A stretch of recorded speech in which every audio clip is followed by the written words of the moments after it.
प्रस्तुत है आधी रात को आज़ादी भाग 2। 18वीं शताब्दी के प्रारंभ में जब मुग़ल शासन समाप्त हुआ तो हिंदुओं की हिंसा प्रियता पूरे भारत में जाग उठी, जो हिंदू मुसलमान के खून खराबों में बदल गई। फिर इंग्लैंड की शक्ति ने भारत के आकाश पर जगमगाना शुरू किया, जिसने हिंदू और मुसलमान दोनों को दबाकर रखा। फलस्वरूप कौमी दंगे भी एक हद तक काबू में आ गए, लेकिन दोनों जातियों के बीच दुर्व्यवहार और आशंका का जो वातावरण बन चुका था वह बन चुका था। हिंदू यह कभी नहीं भूल पाए कि मुसलमानों के बीच बहुत बड़ी संख्या ऐसे लोगों की है जो कभी हिंदू ही थे लेकिन अछूत थे। क्या सिर्फ धर्म बदल जाने से वे अछूत नहीं रहे? इस्लाम ने अछूतों को सामाजिक ऊंचाई तो दी, मगर हिंदुओं ने सभी मुसलमानों के साथ ही अछूतों जैसा व्यवहार शुरू कर दिया। उच्च वर्ग का हिंदू मुसलमान की मौजूदगी में भोजन को स्पर्श तक नहीं कर सकता था। रसोई घर में यदि मुसलमान की परछाई भी आ गई तो सब कुछ अपवित्र। मुसलमान ने यदि किसी ब्राह्मण को छू भी लिया तो वह चीत्कार करता हुआ भागेगा और घंटों घंटों पूजा पाठ में बिताकर स्वयं को पवित्र करेगा। गांव और शहरों में हिंदू और मुसलमान साथ साथ रहते हुए भी अलग थे।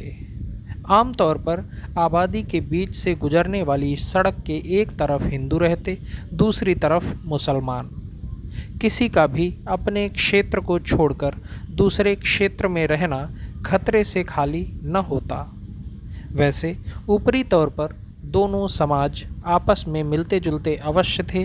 वे एक दूसरे के त्योहारों में शामिल होते, नौकरियां साथ करते, रेलों में साथ बैठते इत्यादि। लेकिन भीतरी तौर पर दोनों के बीच कहीं कोई प्रेम न था। हिंदू मुसलमान की शादी शायद ही कभी संभव होती। पानी भरने के लिए दोनों समाजों के कुएं अलग अलग। उन कुओं के बीच भले ही मात्र बीते भर का फासला हो, भूगर्भ में भले ही कोई एक सोता दोनों के बीच बह रहा हो, लेकिन यदि किसी उच्च वर्ण हिंदू ने भूल से ही मुसलमान कुएं का घूंट पी लिया तो अगले ही क्षण उसकी सांस रुकती दिखाई देगी। हिंदुओं के बच्चे पंडितों से पढ़ते, मुसलमान बच्चों को शेख पढ़ाया करते। लिपियां अलग, संस्कार अलग, पाठशाला के स्तर पर ही जाने या अनजाने में हिंदू और मुसलमान बच्चों को एक दूसरे से नफरत करना सिखाया जाता। इस आग में अंग्रेजों ने घी डाला। फूट डालो राज करो की नीति अपनाकर। बाद में यह नीति स्वयं अंग्रेजों को इतनी भारी पड़ गई कि जब भारत को आज़ाद करने का अवसर आया तो उन्हें सूझना मुश्किल हो गया कि आज़ादी उस उपाय से दें या उस उपाय से। हिंदू मुसलमानों की फूट इस सीमा तक बढ़ चुकी थी कि चाहे यह उपाय आजमाया जाता, चाहे वह कौमी दंगों का दावानल संपूर्ण देश को अपनी लपेट में लेकर एकदम भस्म कर देने के लिए तैयार खड़ा था। सामाजिक और धार्मिक मतभेदों के अलावा एक और भेद ऐसा था जिसकी उग्रता किसी रूप में कम नहीं आंकी जा सकती। यह भेद था आर्थिक।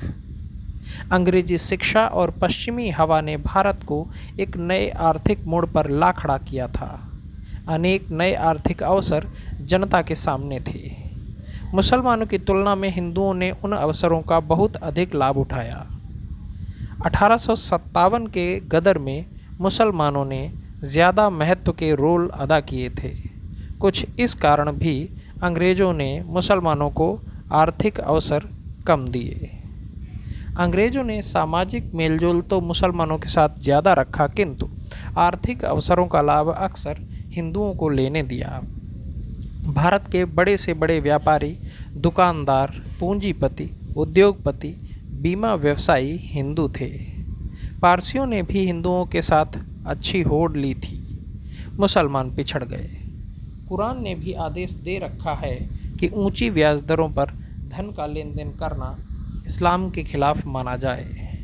इस कारण भी धन हिंदुओं के पास केंद्रित होता गया। मुसलमान गरीबी के शिकंजे में आते गए। इस आर्थिक अंतर ने उनके सामाजिक और धार्मिक मतभेदों को और भी उग्र बना दिया। यह उग्रता कौमी दंगों और कत्लेआम के रूप में प्रकट होनी ही थी। कलकत्ता में मुसलमानों को हिंदुओं ने और नोआखाली में हिंदुओं को मुसलमानों ने अगर गाजर मूली की तरह काट डाला तो इसका कारण सदियों पुराने रीति रिवाजों के बीच छिपा हुआ था। दोनों समाजों के पास एक दूसरे को उत्तेजित करने के कुछ एक लोकप्रिय तरीके थे। हिंदुओं ने संगीत का आसरा लिया। मस्जिद में नमाज पढ़ते समय मुसलमान पूर्ण शांति चाहता था। कुरान की आयतें पढ़ते समय अगर ज़रा भी शोर हो जाए तो कोई भी सच्चा मुसलमान एकदम बौखला जाएगा। मुसलमानों को छेड़ना हिंदुओं के लिए बड़ा आसान था। शुक्रवार के दिन जब नमाज पढ़ी जा रही हो, मस्जिद के सामने डट जाना और खूब ढोल ढमक्के पीटना मुसलमानों का प्रिय तरीका था। एक ऐसे पशु का सहारा लेना जो सारे भारत में भुखमरी का शिकार है, जो शहरों गांवों के रास्ते पर लावारिस घूमता है, चाहे जिस खेत में घुसकर मुंह मारता है, जो आदिकाल से हिंदुओं की भक्ति भावना का केंद्र रहा है, गौ माता। धार्मिक आदेशानुसार मुसलमानों के लिए जिस तरह सूअर का मांस खाने की मनाही है, उसी तरह गाय का मांस खाने अथवा उसकी हत्या करने की मनाही हिंदुओं के लिए है। फलस्वरूप 1947 में गाय बैलों की जो संख्या भारत में थी, उतनी विश्व के अन्य किसी देश में नहीं। लगभग 20 करोड़ गाय बैल भारत में भटक रहे थे, अर्थात प्रत्येक 2 भारतीयों के बीच एक गाय या बैल। उस समय संयुक्त राज्य अमेरिका की जनसंख्या भी उतनी नहीं थी जितनी भारत में गाय बैलों की संख्या थी। केवल 4 करोड़ भारतीय गायें ऐसी थीं जो किसी तरह मर खप कर दूध दिया करती। प्रतिदिन प्रति पशु केवल 1 पिंड। 4 से 5 करोड़ बैल वजन खींचने के काम आते थे, बैलगाड़ी, हल आदि। शेष अर्थात 10 करोड़ से भी ज़्यादा गाय बैल बिल्कुल किसी काम के नहीं थे। खेतों, मैदानों, शहरों, गांवों में ये पशु पूरी मौज में मटर गश्ती करते। रोज़ इतना अनाज इन फालतू पशुओं के पेट में समा जाता कि किसी प्रकार यदि उसे बचाया जा सकता तो उन लगभग 1 करोड़ भारतीयों की भूख शांत हो सकती, जो अपोषण या कुपोषण के मारे अधमरे हुए जा रहे थे। यदि धार्मिक आदेश को ताक पर रख कर सोचा जाए, यदि मानव मात्र को किसी प्रकार जीवित रखने का सवाल सामने रखा जाए, तो इन फालतू पशुओं को अवश्य ही खत्म कर दिया जाना चाहिए था। लेकिन धर्मांधता की जड़ें इतनी गहरी थीं कि वे हिंदू भी गोहत्या की कल्पना तक नहीं कर सकते थे, जो स्वयं भूख से मरे जा रहे थे, ताकि गाय बैल जहाँ चाहे वहाँ मुँह मारते और जबड़े चलाते रहें। यहाँ तक कि स्वयं गांधी जी ने हमेशा यही कहा कि गाय में ईश्वर का निवास है, गाय की रक्षा करना ईश्वर पूजा का ही दूसरा रूप है। जबकि मुसलमानों की नज़र में एक गूंगे पशु की ऐसी आराधना न केवल बेतुकी बल्कि फूहड़ भी है, जो मनुष्य को मनुष्यता के स्तर से नीचे गिराती थी। मुसलमानों को उस वक्त विशेष आनंद मिला करता जब वे गाय बैलों के झुंड को मारते पीटते हुए किसी मंदिर के ऐन सामने से सीधे बूचड़ खाने की ओर ले जाते। हजारों मनुष्यों ने उन गाय बैलों के साथ स्वयं भी मौत का आलिंगन किया था, उन दंगे फसादों में जो ऐसी प्रत्येक घटना के बाद अवश्य फूट पड़ते। अंग्रेज़ों ने अपने शासनकाल में इन दोनों समाजों के बीच एक नाजुक संतुलन बनाए रखा। हालांकि स्वयं अंग्रेज़ों ने दोनों की फूट का लाभ उठाने में कभी हिचक महसूस नहीं की। स्मरणीय है कि भारतीय आज़ादी के संघर्ष में हिंदू और मुसलमान बुद्धिजीवियों ने अपने कौमी विवादों को पूरी तरह भुलाकर कंधे से कंधा भिड़ाते हुए एक ऐसी मंजिल की तरफ बढ़ना चाहा था जिसमें दोनों का समान हित था। विडंबना यह कि हिंदू मुसलमान के इस अद्भुत सहयोग के बीच दरार डालने का कार्य स्वयं महात्मा गांधी ने किया, भले ही अनजाने में। भारत में जिसे पृथ्वी का सर्वाधिक धार्मिक क्षेत्र कहा जाना चाहिए, यह असंभव ही था कि आज़ादी की लड़ाई को धार्मिकता का रंग पकड़ने से बचाया जा सके। धर्म का रंग गांधी जी के माध्यम से आया। इससे इनकार नहीं कि कोई भी व्यक्ति धार्मिक पूर्वाग्रहों से उतना मुक्त नहीं था, एक भी व्यक्ति उतना सहनशील और उदार नहीं था जितने गांधी जी। उन्होंने आज़ादी के संघर्ष के प्रत्येक चरण में मुसलमानों का स्नेह सहयोग पाने का हर संभव प्रयास किया। इसके बावजूद गांधी जी हिंदू थे और हिंदू रहे। भगवान में गहनतम आस्था के बिना उनका अस्तित्व संभव नहीं था। फलस्वरूप उनकी कांग्रेस पार्टी के आंदोलन को हिंदुओं का आंदोलन बन जाने से बचाना न तो संभव था और न संभव हो सका। धीरे धीरे कांग्रेस का स्वर हिंदुओं का स्तर होता गया, जिससे मुसलमानों के मन में आशंकाएं जगीं। कांग्रेस के सभी नेता महात्मा गांधी के जितने उदार नहीं थे। कोई न कोई नेता अपनी संकीर्ण मनोवृत्ति का परिचय देता ही रहता। फलस्वरूप मुसलमानों के मस्तिष्क में यह बात घर कर गई कि आज़ाद भारत में वे हिंदुओं की बहुसंख्या के बीच एकदम खो जाएंगी। एक ऐसी ज़मीन पर उनकी शक्तियां गुम हो जाएंगी जहां कभी स्वयं मुसलमानों का निरंकुश शासन था। केवल एक संभावना थी जो उन्हें इस खतरे से बचा सकती थी। भारतीय उपमहाद्वीप का कोई हिस्सा मुसलमानों के लिए अलग कर लिया जाए। भारतीय मुसलमानों को अपना राज्य हिंदुओं से अलग कर लेना चाहिए। यह परिकल्पना पहली बार संक्षेप में लिखकर तैयार की गई। 4.5 पृष्ठों की इस परिकल्पना का टंकण कार्य कैम्ब्रिज की हैम्बरस्टोन रोड के कॉटेज नंबर 3 में संपन्न हुआ। इसके लेखक रहमत अली थे, जो 40 वर्षीय स्नातक विद्यार्थी था। रहमत अली के प्रस्ताव के शीर्ष पर 28 जनवरी 1933 तारीख अंकित थी। अपने प्रस्ताव में अली ने साफ साफ लिखा कि भारत को अखंड रखने की बात अत्यंत हास्यास्पद और फूहड़ है। उसने सुझाव दिया कि भारत के जिन उत्तर पश्चिमी क्षेत्रों में मुसलमानों की बहुसंख्या है, उन्हें अलग करके मिला दिया जाए। पंजाब, कश्मीर, सिंध, सीमांत प्रदेश, बलूचिस्तान। इस नए प्रदेश का नाम भी अली ने ही सुझाया, पाकिस्तान, पवित्र भूमि। प्रस्ताव के समापन में उसने पूरे जोश के साथ लिखा कि हिंदू राष्ट्रीयता की सलीब पर हम खुदकुशी नहीं करेंगे। मुसलमानों की महत्वाकांक्षी राष्ट्रीय भावना ने स्वयं को मुस्लिम लीग के रूप में प्रकट किया। समय बीतने के साथ रहमत अली का प्रस्ताव भी भारतीय मुसलमानों के दिलो दिमाग में बैठता गया। कांग्रेस के जिद्दी हिंदू नेताओं ने भी क्रमशः ऐसा रुख अपनाया कि उनके मुसलमान साथियों को हिंदुओं के संग अपना भविष्य डांवाडोल दिखाई दिया। वह घटना जो हिंदू मुसलमान दंगों की आग बनकर पूरे देश में फैल जाने की धमकी दे रही थी, 16 अगस्त 1946 के दिन घटी थी। महात्मा गांधी अपनी प्रायश्चित यात्रा पर निकले।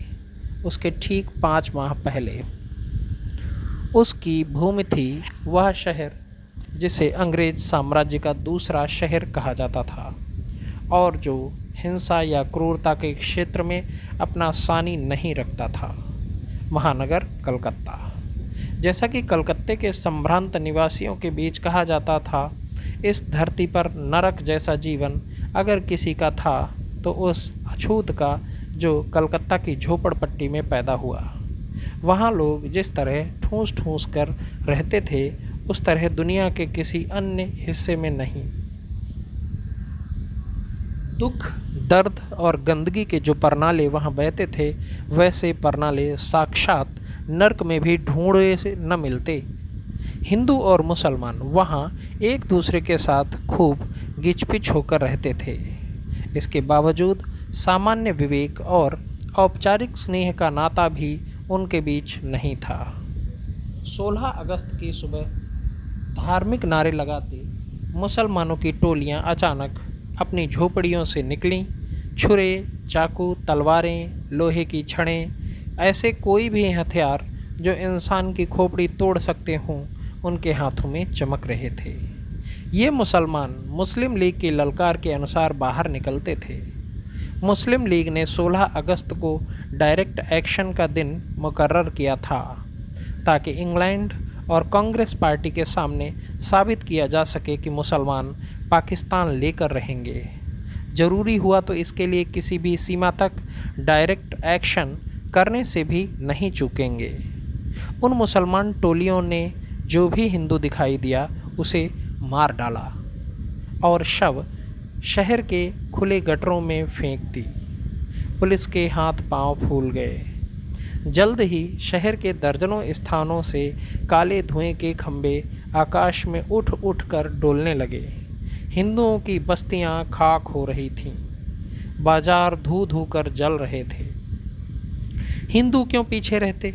उनकी भी टोलियों ने अपनी झोपड़पट्टियों से निकलना और मुसलमानों को मौत के घाट उतारना शुरू किया।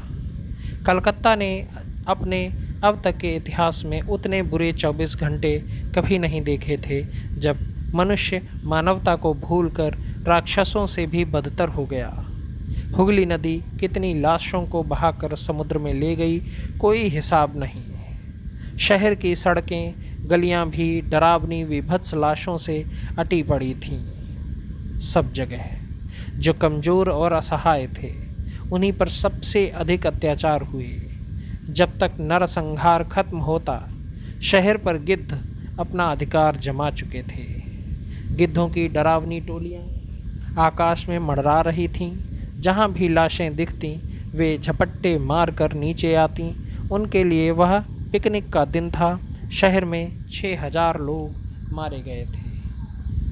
इस प्रतिक्रिया में नोआखाली धू धू कर जल उठा, जहां गांधी जी अपनी प्रायश्चित यात्रा पर निकले। बिहार में कौमी दंगों का नंगा नाच हुआ। पश्चिमी तट पर बम्बई भी आग के शहर में तब्दील हो गया। इन घटनाओं ने देश के इतिहास को अत्यधिक प्रभावित किया। मुसलमानों ने वास्तव में साबित कर दिया कि यदि उन्हें उनका पाकिस्तान न मिला तो सारे देश को खून से सान देने की जो धमकी वे वर्षों से देते आ रहे थे, उसे एक डरावनी सच्चाई में बदल देने का दमखम उनमें पूरी तरह था।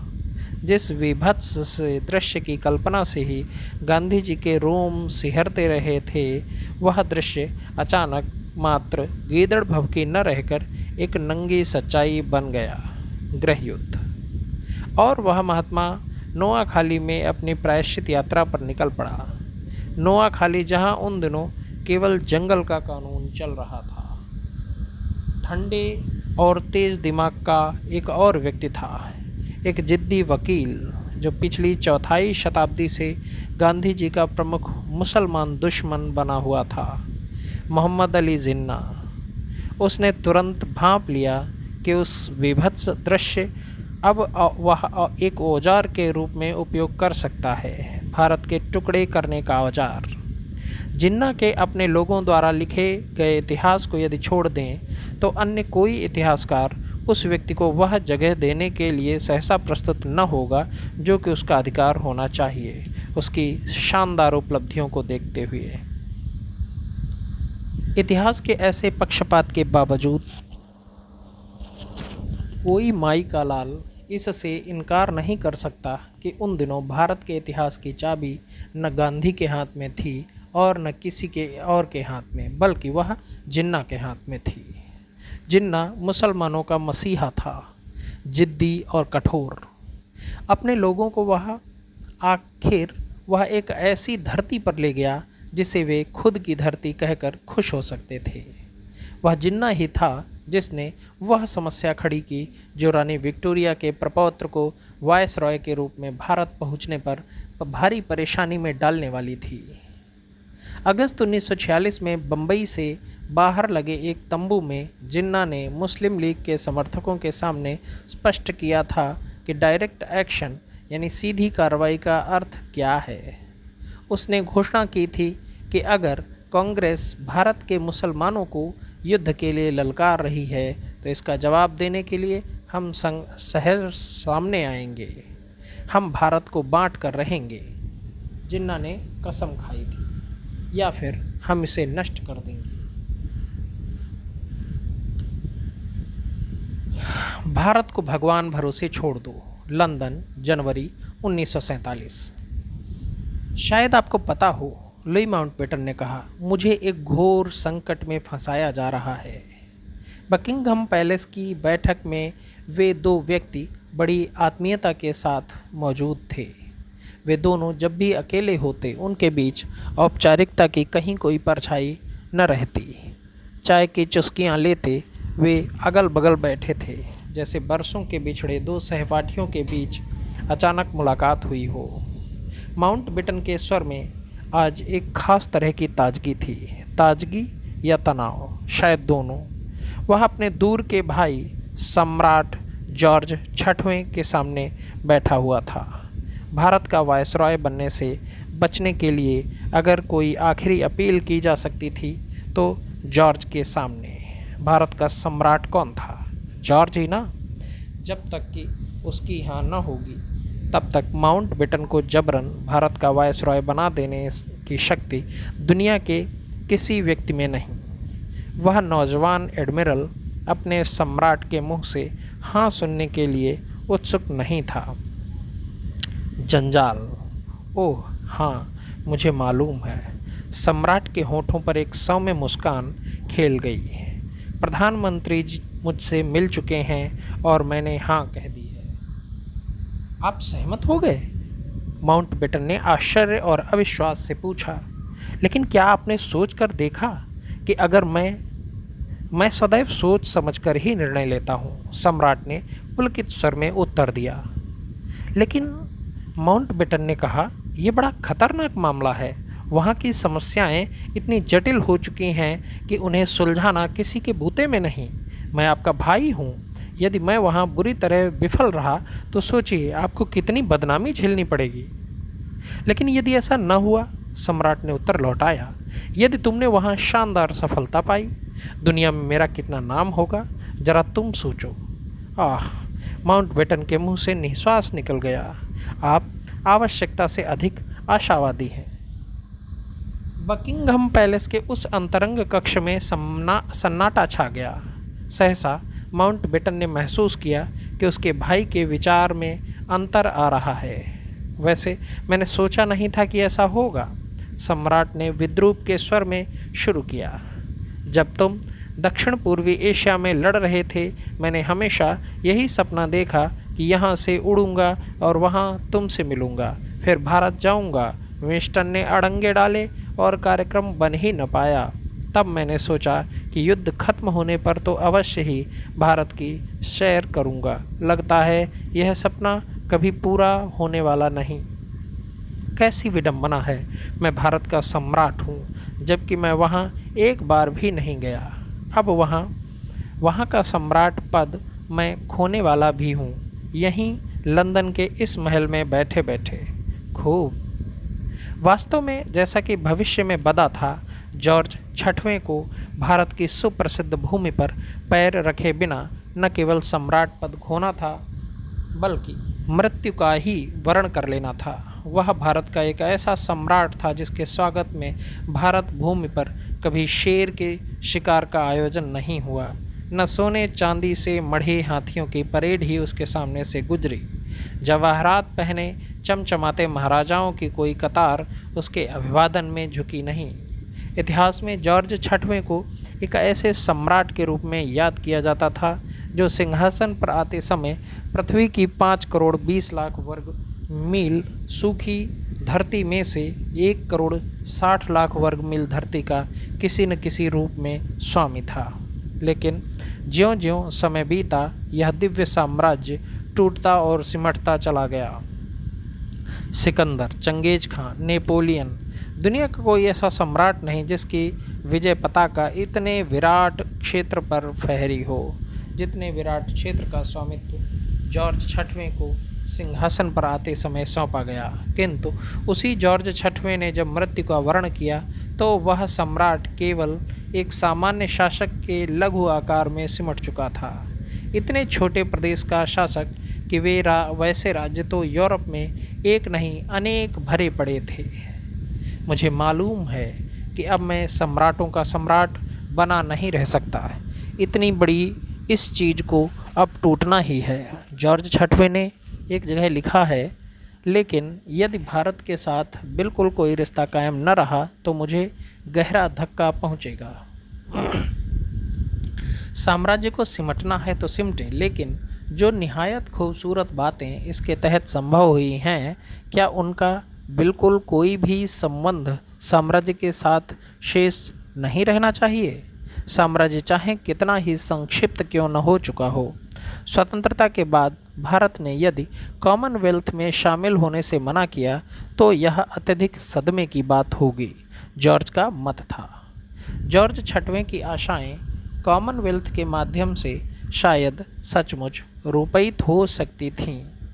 कॉमनवेल्थ को एक ऐसे संस्थान के ढांचे में गठित किया जाना था जिसमें विभिन्न रक्त के स्वतंत्र राष्ट्र सदस्यता ग्रहण करेंगे और उन राष्ट्रों की धुरी में हो स्वयं इंग्लैंड।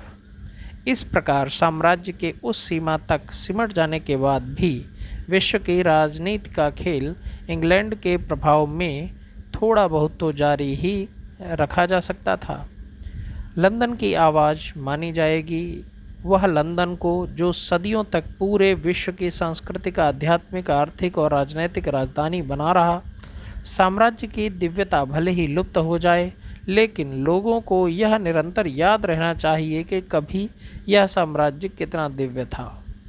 दूसरी ओर यह भी एक कड़वी सच्चाई थी कि कॉमनवेल्थ के इस सपने को साकार करने के लिए जॉर्ज छठवें के पास करने धरने को कुछ नहीं था।